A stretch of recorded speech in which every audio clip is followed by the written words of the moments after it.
She's the outreach coordinator. She's the outreach coordinator for Maryland Relay. And she is going to provide a presentation about Relay services, including a new service, new to me, remote conferencing captioning, captioned telephone, and more. She'll also be discussing the Maryland Accessible Telecommunications Program.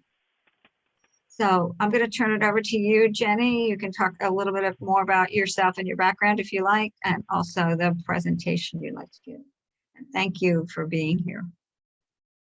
It's my pleasure. Thank you so much for having me.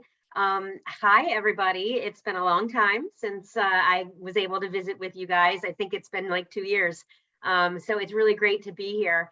I am excited to share with you that I also will be in Florida for the convention on behalf of Hamilton Relay. So I'm excited to see you all there. I'm really looking forward to Tampa, especially in early summer. So that should be really great. So I will be representing Hamilton Relay and Hamilton CapTel. So make sure you stop by the booth and say hi. And so a little bit about me. I'm an outreach coordinator for Maryland Relay. I travel throughout the state talking about Maryland Relay services as well as our equipment program. So I'm going to go ahead and see if I can I share my screen? Okay.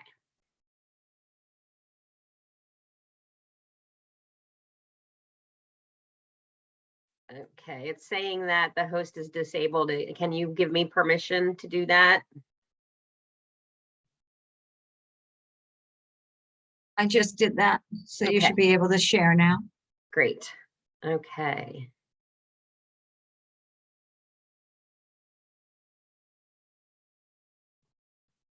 Okay, so let's go to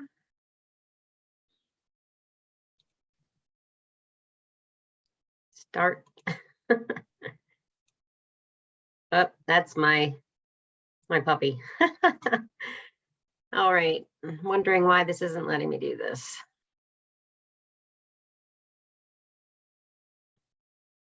From the beginning. There we go. Okay. Move these things down. Okay, so Maryland Relay and Maryland Accessible Telecommunications are all under the Telecommunications Access of Maryland. So what is that? It is a state agency located within the Maryland Department of Disabilities. Basically, it's kind of like the umbrella over Maryland Relay and Maryland Accessible Telecommunications. Maryland Relay provides the services. So things like caption telephone, TTY, speech-to-speech services, all of that is underneath Maryland Relay.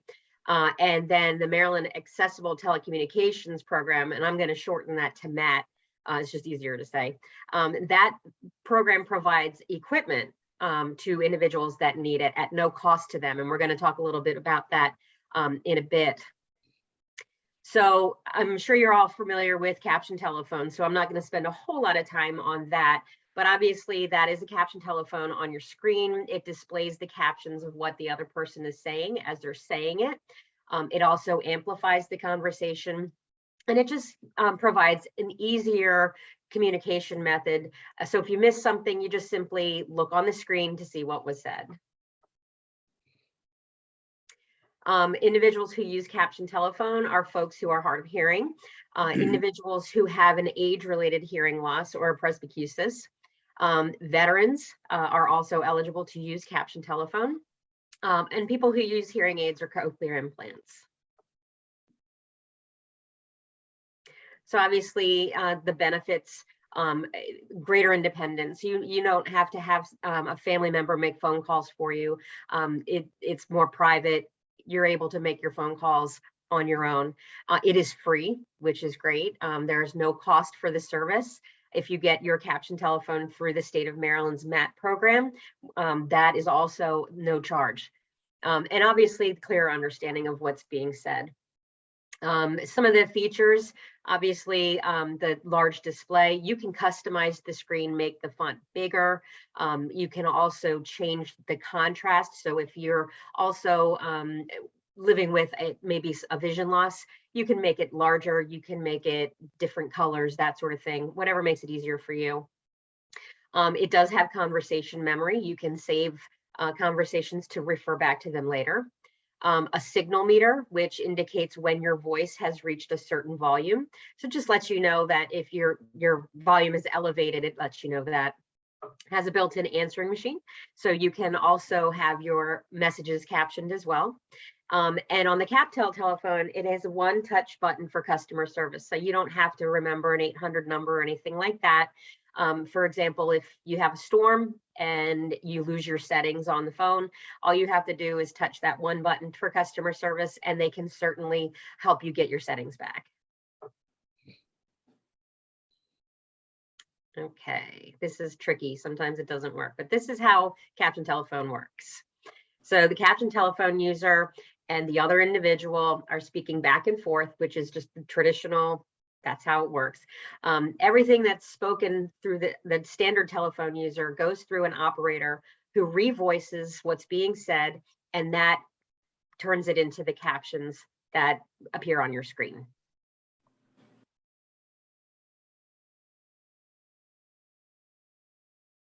There we go.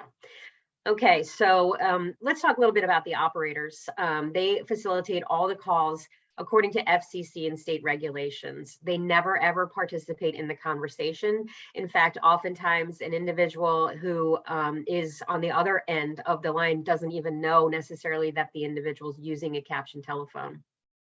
And they certainly keep all information confidential, so you can feel confident that the phone calls that you're making to your financial institutions, medical personnel, that sort of thing, that's going to be kept completely private.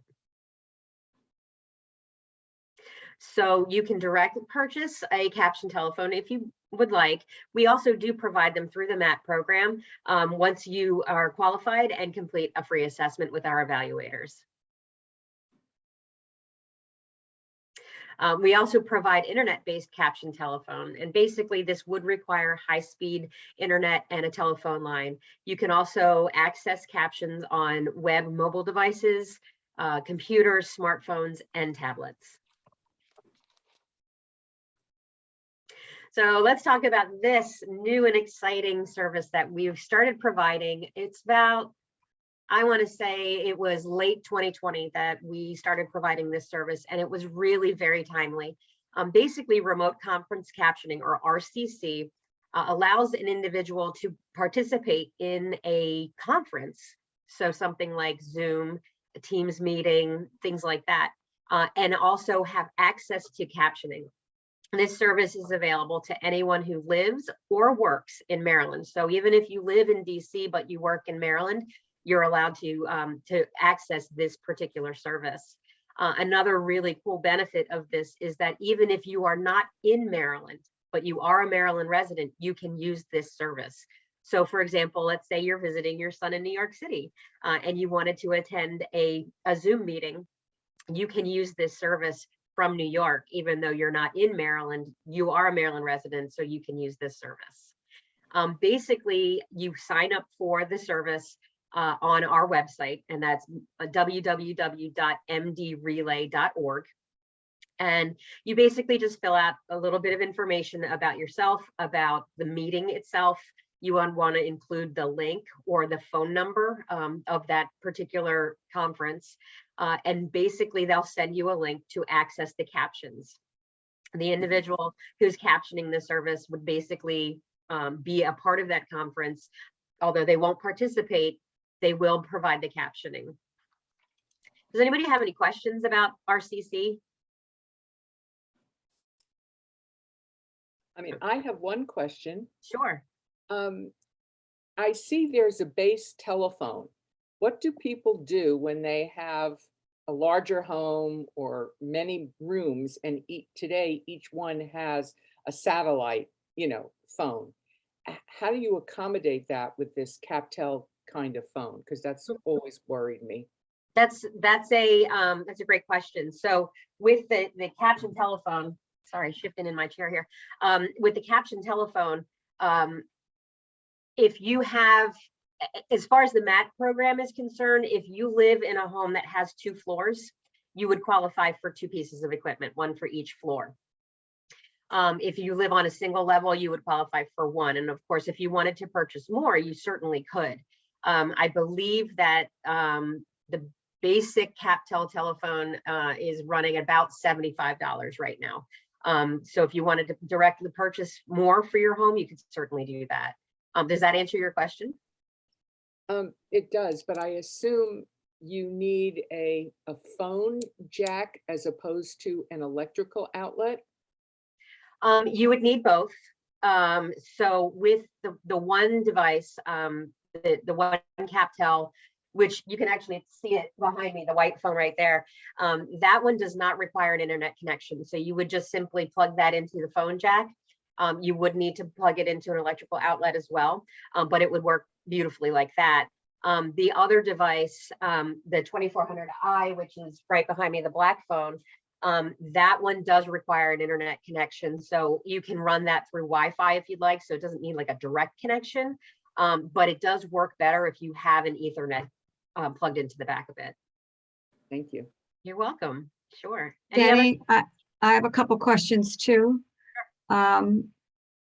So the first thing is that when you said that the CapTel costs $75, is that you mean through Maryland Relay?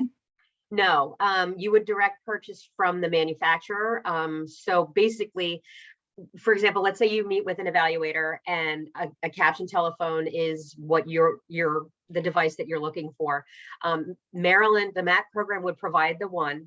And if you wanted to purchase additional units, they would give you the information on how to connect with the distributor, so that you can reach out directly to them. And it's just a one-to-one conversation that way.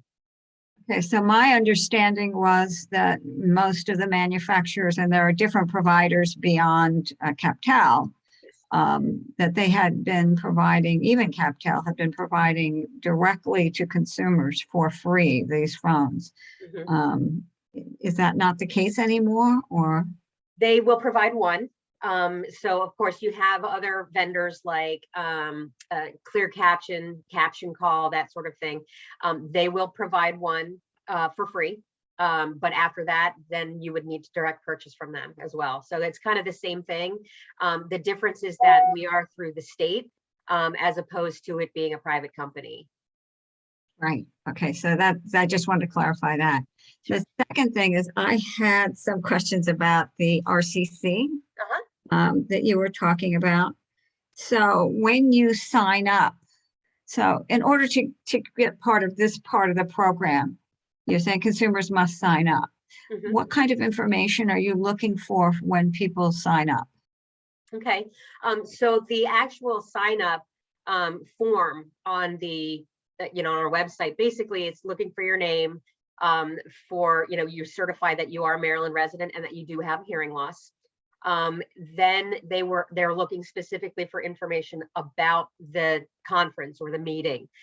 They need to know obviously the link to it so that they can connect.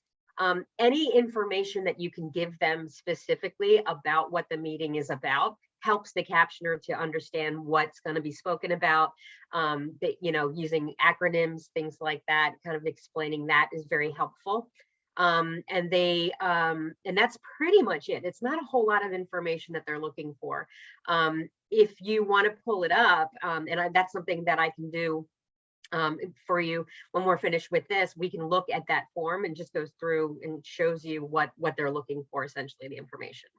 Okay, so I actually misunderstood. I thought it was like a general, I'm somebody with hearing loss in Maryland who qualifies for the program form, Mm-hmm. but that's not what you're saying. You're saying it's that each time I anticipate using RCC, then I need to fill out the form each time. Correct. Okay. However, and this is something that we just started talking about this week, and I wanted to bring this to your attention. Maryland Relay and Telecommunications Access of Maryland is now providing sponsorships of RCC for groups. So for example, if your group wanted to have a sponsorship, Maryland Relay would set that up for you so that each meeting that you have, RCC is provided. So that's something that's kind of exciting, and we can talk about that offline if you like. In that way, each one of your meetings would have access to RCC. We would just need to know, when the meetings are going to happen and get links to each one. So you would like the invite, and we would get that to the captioner and that sort of thing. So in that way, we could do that. Sure. Okay, so let's talk offline about that. That's really interesting too. Vi, did you have a question? No? Okay. Then I'm going to ask a separate question. Sprint Relay is no longer providing IPCTS. Does that That's mean my if people, understanding. all right. Have you heard, I mean, I don't know if anybody on this call has been using Sprint. If they need to still use CapTel, because that's what they've got, how can they then register with you guys? So that's a very interesting question. And I don't have an answer to that at the moment because it literally just happened last week. I do know that Hamilton is going to be providing captioning. So that's all I know at this point, but it is something that I can find out for you and I can send you information about that. Because that's really all I know about it. We just found out last week that this was happening. So yeah, me too. Me too. So yeah, just forward the information. So if people come to me asking, well, how can I switch providers now that there's no more Sprint? It's as smooth as possible because people obviously need a phone. Yeah, absolutely. I just made a note so that on Monday I will reach out to Hamilton and find out more information for you and get that to you. Great, thank you. That's all my questions. Did anybody else have questions for Jenny at this point? I have a question about the RCC. Yes. First of all, I'm really excited because I work at a federal agency and they just canceled the federal Relay Conference Captioning that I was using a lot. And this sounds really similar. So I think I heard you say that if I'm right now, because of telework, because of the pandemic, I've been working at home for the last 2 years. So I work in DC, but the agency is located in Maryland. So I could still use this service for work, even though I'm working at home in DC. As far as I know, there may be some concern about federal government. Technically, the federal government, it should be supporting that. So that's something that I would have to check with the administration at TAM to find out if that's something that we could do. So let me make a note of that and I can get that information to you too. Okay, great. And then do you know approximately how far in advance you need to sign up for a meeting? Great question. So obviously the more notice we have, the better. But we actually are asking for 24 hours. If it's an emergency situation, like, oh shoot, I have a meeting tomorrow, or this emergency meeting just popped up, we're actually looking for 24 hours. But obviously, if you know about the meeting in advance, that's very helpful. That way it provides time for the captioner to reach out and ask questions about the meeting and that sort of thing. Okay, thank you. Sure. Great. This is Lisa. I just want to clarify something. Lisa Yuan was talking about Federal Relay, and it's different in that Federal Relay allowed for people to use the captioning service when somebody was sitting in the same room. Relay, that's traditional Relay that is provided, that would be provided by Maryland Relay, that's not allowable. Somebody has to be using a phone conversation in order to access RCC or any kind of form of relay. Just as a point of clarification. Wendy's got her hand up. Hi, I'm Jenny. I just want to let you know, like Lisa, I also work for the federal government. As a matter of fact, I've been designated the relay official for my agency. So there's a possibility I will also be checking in with you after this meeting with regard to how Maryland Relay can help Maryland residents who are federal workers. Thank you. Sure, absolutely.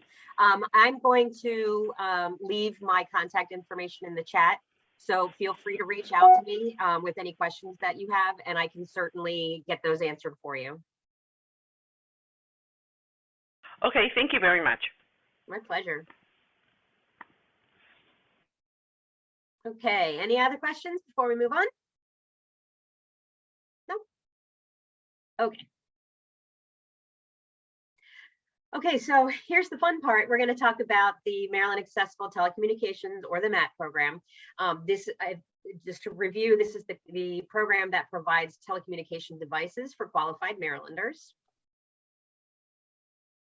So people who would benefit from the MAT program, obviously folks who are deaf or late deafened, individuals with hearing loss, folks who have low vision or who are blind.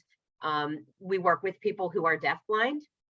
We also work with individuals who have difficulty speaking or being able to be understood. So folks who have laryngectomies, folks who maybe have survived a stroke and maybe their voice is a little bit weaker.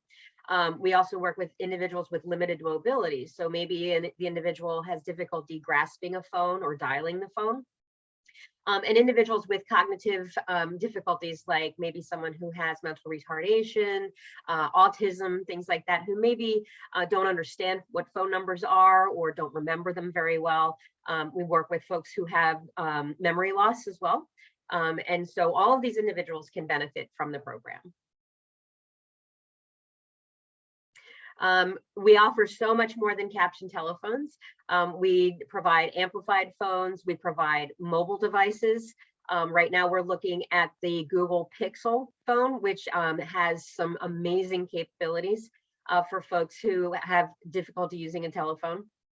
We have picture phones for folks who maybe have memory loss or who have difficulty remembering phone numbers. This device is really cool because on the buttons, it has, rather than the number, well, in addition to the numbers, it has an opportunity for an individual to put a photograph. So maybe if they don't remember my phone number, number one would be me. And if you program my phone number in, so all that individual has to do is touch my face and it dials me. Obviously large button phones, amplified phones, hands-free phones, and a lot more than that. Big question is who qualifies? So the individual would be obviously a resident of Maryland. We do work with children, so you have to be at least 3. Folks who have a limited income or folks who are receiving government assistance like Social Security, SSI, veterans benefits, that sort of thing. Persons who are certified as having difficulty using a telephone. So a doctor or an audiologist would certify that there is hearing loss, or maybe an eye doctor who says your vision is having difficulty. And if the equipment requires it, you would need to have phone service. That includes cell service. So if you are looking at a mobile device, you would need to provide that service. Wendy, I see you have your hand raised. What can I answer for you? Okay, so my question right now is, so in other words, you have to meet at least 2 of these criteria. Like, for example, I'm a resident of Maryland, and I probably can be certified as having difficulty using a standard phone. So would that be enough to qualify me, or do I need to have the unlimited income to also be qualified? No, we basically, it is not income based. My basic rule of thumb is if you're interested in participating with this program, apply. 99% of the time, if you're certified as having a disability that affects your ability to use a phone, you're going to be approved. Okay, thank you. Yeah, I always encourage, if you're interested in the program, definitely apply. And then that, talk to the program itself. Kevin Steffi is the manager of that program. And they're really very, very wonderful about it. So don't worry too much about the income.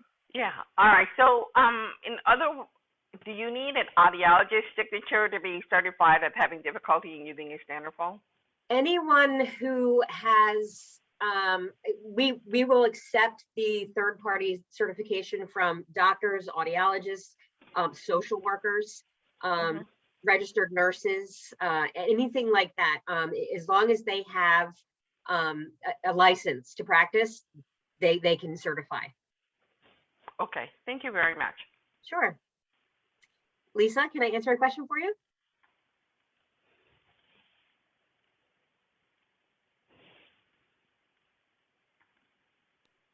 Lisa, you're muted. Sorry about that. In terms of certification, do you need to actually get the certification, or can you submit your audiology report showing the hearing loss? Great question. On the application itself, there is a form for your physician or audiologist to fill out.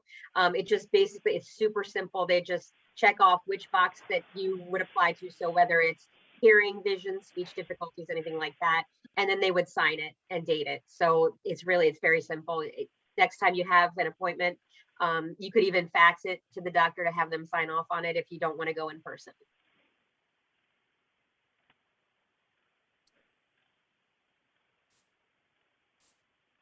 Any other questions? Okay. So this is basically what we would need as far as the documentation. A completed application, which I have an electronic copy of. So if you're interested in an application, just reach out to me and I'm happy to send that. You can give us a call. Now, right now, we are not working in the office. I think that there are people going in and out, but we're not in there permanently. Obviously, I'm at home. We also require proof of residence. So that could be a telephone bill, internet or utility bill. Your identification and verification of income if you're receiving a benefit. So maybe an award letter or something like that.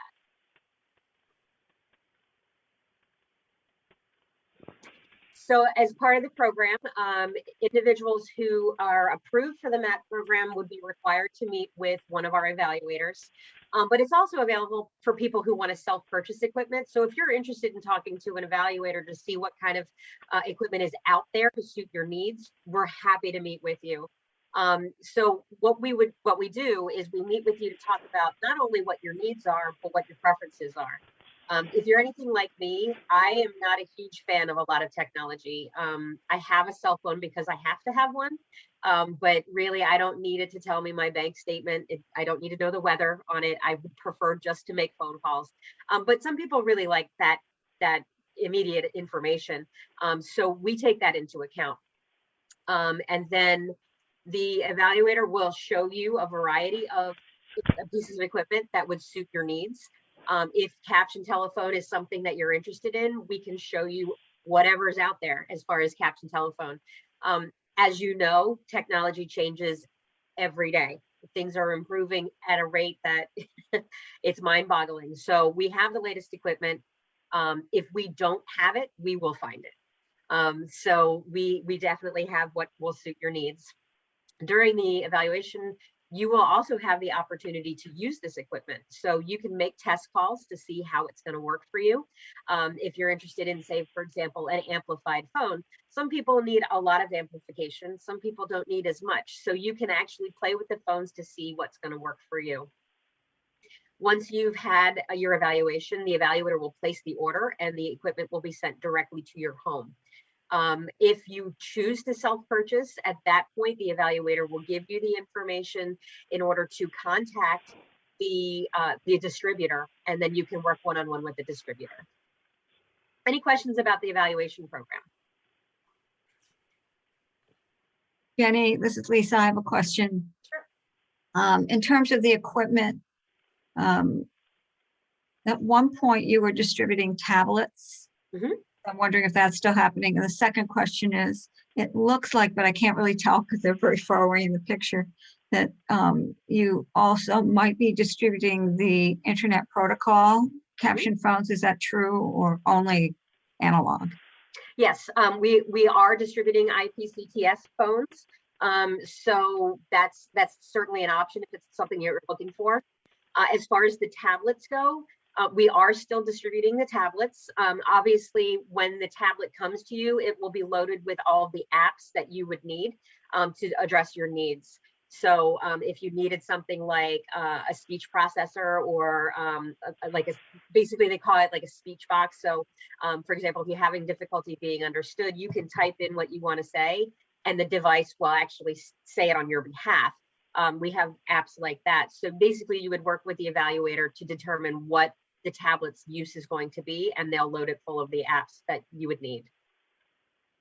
So I'm thinking for people with hearing loss who might use a caption phone, that what they might want it for is large print, so that they can see better. Because again, as we age, some of us also get some vision loss as well. Absolutely, yeah. I know right now we're using iPads, but there may be a change over to an Android device. I'm not sure yet. That's something that Kevin is mulling over, but right now we're using iPads. Great, thank you. Sure. Any other questions? Okay. So right now, as of last week, we are pulling back on meeting in person as far as evaluations. We are meeting virtually with folks and over the phone with folks to determine what their needs are and that sort of thing. But this is, under normal circumstances, this is a map of where our evaluation sites are. We also have 2 new sites, one in Harford County, which is where I'm from, at the ARC of Harford County. And we have another one at the Deaf Independent Living Association in Salisbury as well. So those are 2 new sites that are going to be opening in the future. Till then, though, this is where we're located all over Maryland.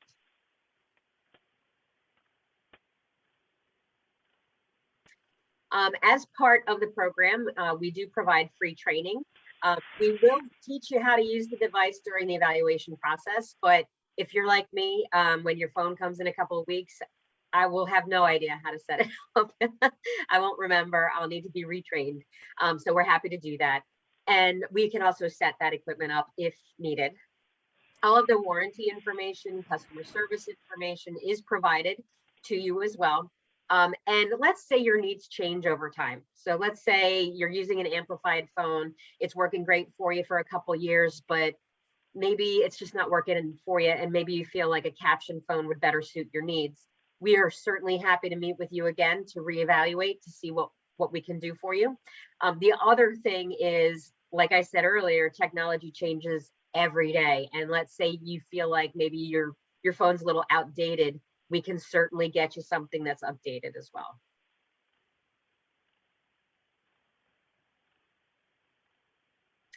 So as I said, I'm the Caption Telephone Outreach Coordinator for Maryland Relay, but we also have 2 other outreach coordinators, Tarita Turner. She does the traditional relay services, and Rebecca Miller, who is, she started with us last year. She's going to be doing the real-time text outreach coordinator. Once that service is set up and ready to go, she will be handling all of that. Right now, she is doing general outreach like Tarita and I am doing as well. So that is my contact information. I'm also going to put it in the chat, so you have that. You can copy that or save it to your computer so you have it. And so that's Maryland Relay in a nutshell. I'm going to go ahead and stop sharing so I can see your faces. Hi, there you are. So I'm going to put my information in the chat, and thank you all so much for having me today. If there are any further questions, reach out. Hi, Jenny. I have one more question. So can you sort of expand a little bit on what the RTP program is? I've heard vague things about it, but I really don't remember. Does it have something to do with emergency? I don't know. So it can, yes. So real-time text is basically what it is. It's similar to texting, but you know, when you're texting, you type your message and then you hit send, and that message goes to the recipient. With real-time text, the recipient can actually see what you're typing. So it's cool in that you can actually interrupt the person. So let's say I'm at the grocery store and my husband texts me and says, we need peanut butter. And I say, okay, what kind? And he says GIF. He just types in GIF. It's just, you know, he can see what I'm typing. It's helpful in emergency situations because if, for example, you feel like your house has been broken into, the individual is in your home and you're hiding in the closet, you can use real-time text. Well, will be able to use real-time text to dial 911, and the operator can literally talk to you silently via real-time text. So that's going to be a use of it. It's not available yet. Not all platforms are providing it. I think right now, I understand there's something called text to text.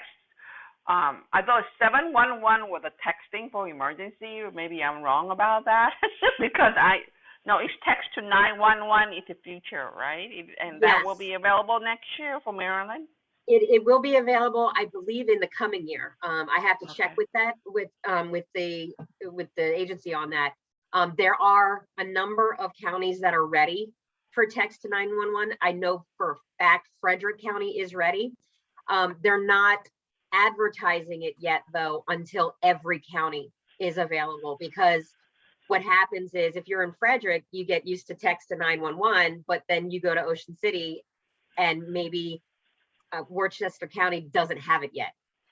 So they don't want to put it out there until everyone's ready, but I feel like we're 95% there. Okay. And this is Lisa. It's my understanding with RTT, real-time text, that the problem is not with the providers. The providers are up to speed. So you'll see RTT on your phone, but the problem is that the PSAPs, the public safety answering points, aren't all capable of accepting either text to 911 or real-time text, although they're really valuable to us. It's changing the infrastructure of public safety is really complicated. We've been working on text to 911 for years. Real-time text is newer, but we're finding the same kind of resistance or funding problems or not understanding the needs. Although for text to 911, they've discovered it's not just for people who are hard of hearing or deaf. You know, Jenny was just explaining if somebody breaks in, you're not going to want to use your voice. So there are situations, they found domestic violence situations where they've done that. They've been surprised at the uses of text to 911 and in the places that it's available. So it's getting there, but it's not quite there yet everywhere. So we'll see. I can tell you that Rebecca Miller, the RTT outreach coordinator, she's working very closely, giving presentations to PSAPs across the state. She's also a member of NENA, the National Emergency Management Association. So she's out there, putting it out there. She's advocating for it. She's really a great advocate. And if you're interested in learning more about RTT, I have a very broad general knowledge of it, but she's kind of our subject matter expert. So definitely I can put her information in the chat as well if you want to touch base with her, because I know she's looking for allies in this. And so she'd love to work with people about it. I've got a couple questions. Sure. So first, I'm 99% sure I know the answer to this, but just to clarify. So if you get a caption phone, you can keep your current landline phone number and all your current devices. They will continue to work. It's just having like one more extension. Correct. Okay. Right. And depending on the service, you may also have a call me number. So if it's something like if you have 2 devices in the house, one of them may have a separate number. But that's a pretty rare occasion. It's been several years since I tested out a caption phone, so I don't know if this has changed. And I know everyone likes to say, "Oh yeah, things work fine," but I'm wondering if there's been progress made. Is really my question on the speed of the captions, because what I found when I tested them out a few years ago is there was just enough of a lag between the voice and the text that you could use one or the other, but you really couldn't go back and forth. You Mhm. couldn't use the text to supplement the speech because it was behind by a second. So by the time you're reading it, the person's on to the conversation's continuing. Right. Has that improved?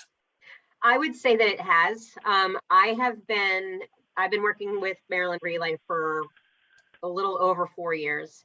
And I would say that at least the speed times that I see from Hamilton, CapTel, and our operators here in Maryland have increased as far as, the relay back and forth. Obviously, it's never going to be exactly on point. So like, just because the operator can't anticipate what I'm going to say. And they shouldn't anticipate what I'm going to say. I have to say it first before they can. But I think with the voice recognition software, it makes it a lot faster. They're not typing at all; they're revoicing, and so that makes it a lot faster. So there's no typing times or anything like that. I would say personally, yes, it's a little bit. It's much better. And my final question, a slightly unpopular view, but I'm really big on privacy concerns. And I'm always been uncomfortable with the idea that someone is recording my words, taking down my words, has a transcript of what I say without my knowledge. Mhm. Like when we began this meeting, we asked you, is it okay if we film this? Of course. And I think that's an appropriate thing to do. I think people should have a right to privacy and not necessarily have their words taken down Mhm. without their knowledge and consent. And I'm fine with doing it. I think it's a good thing to have, Mhm. but I just don't think it should be done surreptitiously. So I guess my question to you, has there been discussions about these issues? Yeah, absolutely. I mean, your concern is valid. And I know that I've been doing captain telephone outreach for years, and there's always one in the crowd that wants to talk about this. And I completely get it. One thing that I like to point out that if you're thinking from a legal standpoint, a recorded conversation over a caption telephone is not admissible in court. Because you're not aware that you're being recorded, so that they won't touch that. As far as the operators, they also they cannot be subpoenaed. So if, for example, you and I have a conversation, we're gonna go rob a bank, right? And the police, obviously, they're gonna bust us because we're not professional bank robbers. We're actually planning this over the phone.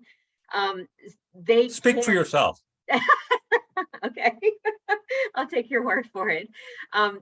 If we're gonna get busted, so when they go to get evidence that we planned this and ahead of time, they can't subpoena the operators because the operators themselves are just another method of communication. So basically, it's it's been so long since I've talked about this. I can't remember the exact terminology, but they are only there to facilitate communication. That's it. It's just like a machine. So they can't be used in a court of law for evidence. If it's your personal preference that you not be recorded, then I feel like the caption telephone, obviously it wouldn't be a device, that you would want to support. However, there isn't really any way, like if I'm using a caption telephone and I have, the transcript of what you said, how can we make sure that you're comfortable with that? And that's, I think, really the big dilemma. And I think you're right, that is one of the drawbacks of it. So can I just interject?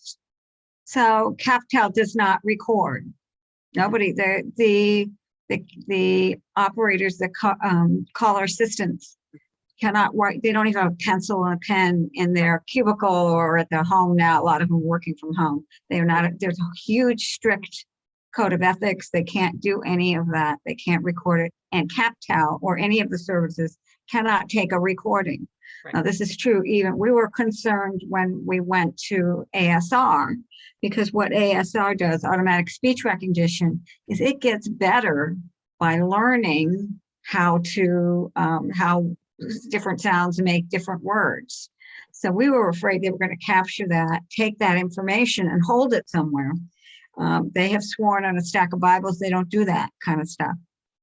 And all of them, we have totally been when they apply, when any of these services apply to the FCC, that is a huge, privacy is a huge, huge problem. And so we obviously look at all the different angles about the contract, because with ASR, again, it's not the provider that has the algorithm that does and the artificial intelligence engine that understands speech. It's somebody else, so they contract out. And so even that contract has to make it very clear that they can't hold on to that information. So on that end, I don't think you should really worry.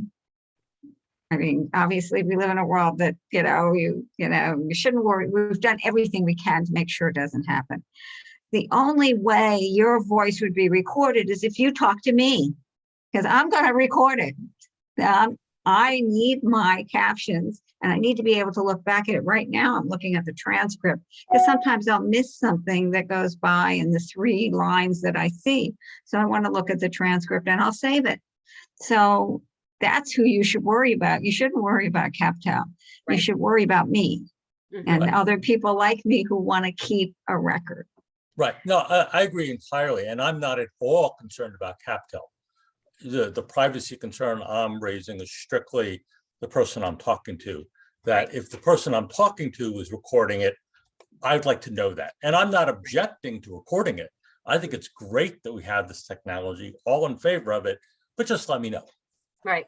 And that's completely understandable. I mean, just to piggyback on what Lisa was saying, that, obviously they don't record it. I actually had an opportunity to visit the Frostburg call center.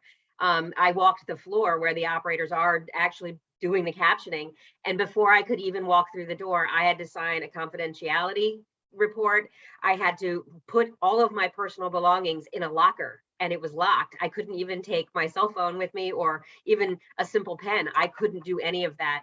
And so, that was really impactful for me. But yeah, like you said, if I'm using a captioned telephone and I save that portion of the conversation to refer back to, there is really no way to ensure that I'm not going to share that. That's just a personal relationship that you and I would have, Barry. So if I put in the chat that she reveals, I actually do reveal to people that I'm using the phone, and I may, I have a transcript, I'm using the transcript, especially if I'm talking to a lawyer. Mm-hmm. So I do that, but it's a personal thing. It's supposed to be what Jenny was trying to remember was the operator, the CA is being regarded as if she were a dial tone.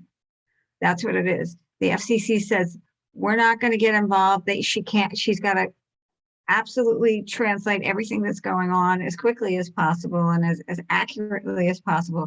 But we're not getting involved with editing. We're not getting involved with, and she can't record, just like a dial tone. You can't record that, although you can now, obviously, with digital. But that was the point. The point was that it was supposed to be like you picked up a phone when you could hear on a traditional phone, not a cell phone, but a traditional phone, and that hopefully nobody was keeping a record of that.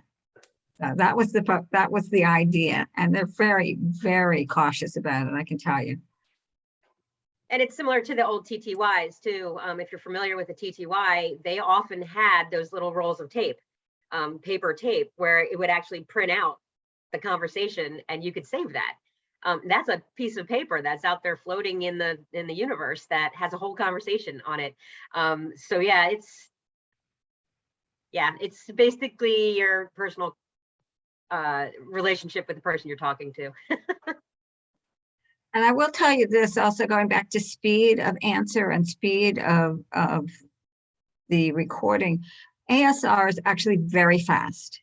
ASR will come on and give you real quick responses, so you're really in sync or almost in sync.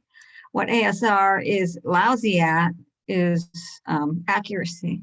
So accents, it does better with men than women. It does terribly with some accents more than others, and it depends on which algorithm they're using. So even the different captioning companies now, I'm here to tell you that my guess is that all of them are going to head toward ASR in the near future because it's cheaper than hiring somebody to revoice.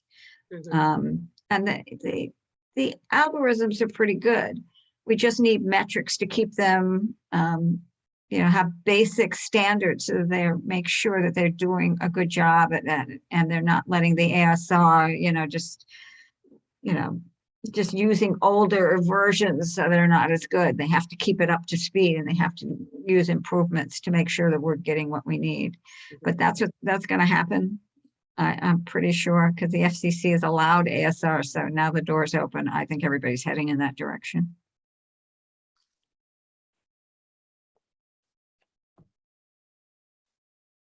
I went ahead and put my contact information in the chat. I'm going to look up Rebecca's cell phone number, but I'm going to get her email address to you too if you're interested in learning more about RTT.